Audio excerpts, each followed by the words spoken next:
दोस्तों नमस्कार। बात आज चुनावी राज्य बिहार की, जहां पर प्रशांत किशोर आज प्रेस कॉन्फ्रेंस करके उन्होंने ये आरोप लगाया, क्योंकि बीजेपी पे पहले से भी जिस प्रकार से सवाल उठते हैं कि अन्य राज्यों की सरकार गिराना, विधायकों को खरीद फरोख्त, ये तमाम चीज़ें जो लगते हैं, उसके मद्देनज़र आज यहाँ विधायक खरीदने की बात नहीं है, ना बिहार में सरकार गिराने की, यहाँ पे है कैंडिडेटों की नॉमिनेशन विड्रॉ करवाने की। करना आपका अधिकार है, लेकिन कुछ आधार भी तो देख लीजिए कि सत्य प्रकाश तिवारी के लड़ने से फायदा किसको हो रहा था और नुकसान किसको हो रहा था। शशि शेखर सिन्हा के विड्रॉल से फायदा किसको हो रहा है, अब उन पर दबाव किसने बनाया, किसने पैसा दिया, किसने उनके घर के लोगों को डराया, ये तो चित्र बता रहे हैं मेरे भाई। दोनों बड़े बड़े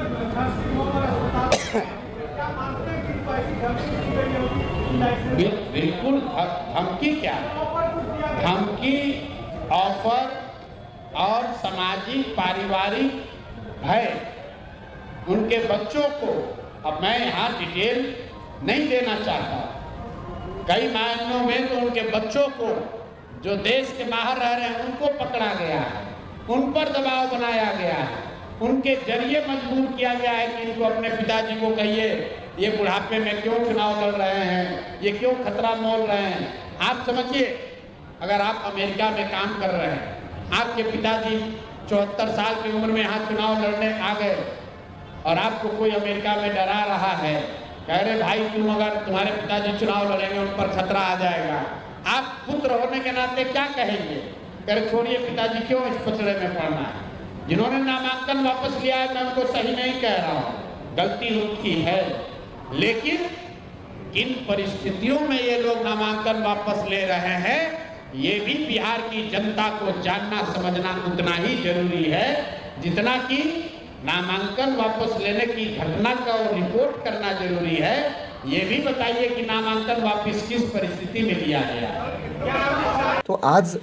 इस पर बातचीत तो होती जा रही है, क्योंकि क्या लोकतंत्र, अब जिस प्रकार से पहले आवाज़ उठती थी कि लोकतंत्र खतरे में है, ये तमाम चीज़ें हमें भी हंसी आता था पहले, लेकिन ये सच्चाई है। क्योंकि जिस प्रकार से ने हॉर्स होर्डिंग के तमाम ये खरीद फरोश की आरोप है, ये सच मायने में एक लोकतंत्र की कचोटने वाली बातें हैं। क्योंकि अगर एक जनमत के साथ में, जहाँ की जनता किसी के साथ चाहती है, हमें उनको लोकप्रियता को देखते हुए जिस तरह से कुचलने का कोशिश, ये संविधान में कभी भी होना नहीं चाहिए और इसको कुचलना भी नहीं चाहिए। अब जिसके ऊपर जिम्मेदारी है संविधान को, लोकतंत्र की रक्षा करने की, वो आज खुद सरकार की मुखौटा बने हुए हैं, या तो साइलेंट मोड में है या उनके सपोर्ट में से काम करते हैं। उन्होंने ये तमाम भी आरोप लगाए कि जिस तरह से उनके 3 कैंडिडेट को प्रलोभन दे करके शिक्षा मंत्री धर्मेंद्र प्रधान जी के जरिए, जो बिहार के चुनावी प्रभारी हैं, उनके जरिए वो मिलते हैं, उसके बाद वो फ़ोन करके ये चीज़ें बात करते हैं और विड्रॉ का आवेदन जा करके दे आते हैं डीएम को कि मैं अपना नॉमिनेशन विड्रॉ करना चाहता हूं। ये तमाम चीज़ें चिंताजनक बातें हैं, क्योंकि जिस प्रकार से लोकप्रियता और जिस प्रकार उन्होंने आज भी कहा कि जो मजदूर आ रहे हैं उनसे हम ही उम्मीदें हैं। अब ये बात सत्य है कि जो कैंडिडेट अगर ऐसे उन्होंने काम किए हैं तो उनके साथ छल किए हैं। जो मजदूर आज अपनी हक की लड़ाई लड़ना चाहता है, अपने प्रदेश में 2 पैसे की रोज़गार करना चाहता है, आज जिस प्रकार से आप भीड़ देख रहे हैं ट्रेनों में, एक मतलब जानवरों से भी बदतर हाल एक इंसान का हो चुका है, खासकर उन बिहार के मजदूर, प्रवासी मजदूरों की, जिनसे प्रशांत किशोर जी से उम्मीदें थी। आज उनके ये कैंडिडेट, अगर इन्हें नहीं लड़ना था, प्रलोभन नहीं बंटना था, तो पहले मना कर देते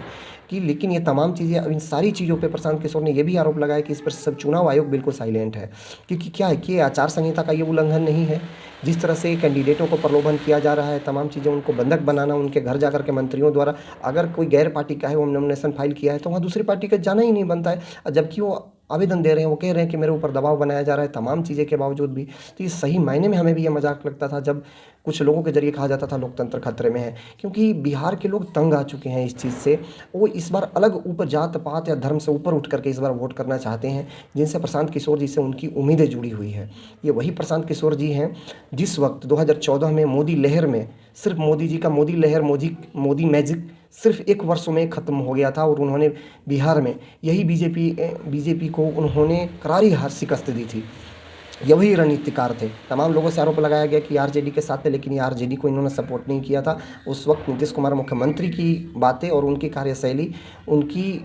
नैतिकता के ऊपर उन्होंने ये समर्थन किया था नीतीश कुमार जी को। तो बिहार के लोगों से मेरा यही अनुरोध है। आज प्रशांत किशोर जी ने भी ये कहा कि जो भीड़ आ रही है वो एक बड़ा तबका वो हमसे उम्मीद लगाए हुए है और वो मुझे ही वोट करेंगे। तो आप सभी से भी अनुरोध है कि आप जो भी प्रवासी जा रहे हैं वो ज़रूर, क्योंकि आने के लिए भी आपको ये स्पेशल ट्रेनें नहीं दी जाएगी जिस प्रकार से अभी चुनाव की व्यवस्था किया जा रहा है। बिहार में चुनाव है, ये तमाम चीज़ें बीजेपी देखते हुए भी सिर्फ महाराष्ट्र से 1700 ट्रेनें चलाई गई है, स्पेशल ट्रेनें मजदूरों के लिए छठ दिवाली के देखते हुए, मद्देनज़र देखते हुए। वो सभी चीज़ों से लोग ऊपर उठना चाहते हैं, क्योंकि प्रधानमंत्री जब भी बिहार गए तो उन्होंने ट्रेन की सौगातें बिहार को दी, लेकिन उन्होंने ये चीज़ें कभी नहीं कहा। तमाम इंडस्ट्रियलिस्ट के साथ उनकी CEO के साथ मीटिंग होती है, किसी से भी अगर प्रधानमंत्री जी अनुरोध कर दें कि आप बिहार में एक इंडस्ट्री लगाइए तो कोई इंडस्ट्रियलिस्ट ये मना नहीं कर सकता है। तो ये तमाम चीज़ें सवाल उठता है कि एक मज़दूरों का हब बनाना, और बिहार से मज़दूरों का पलायन सिर्फ एक नॉन स्किल वालों का नहीं है,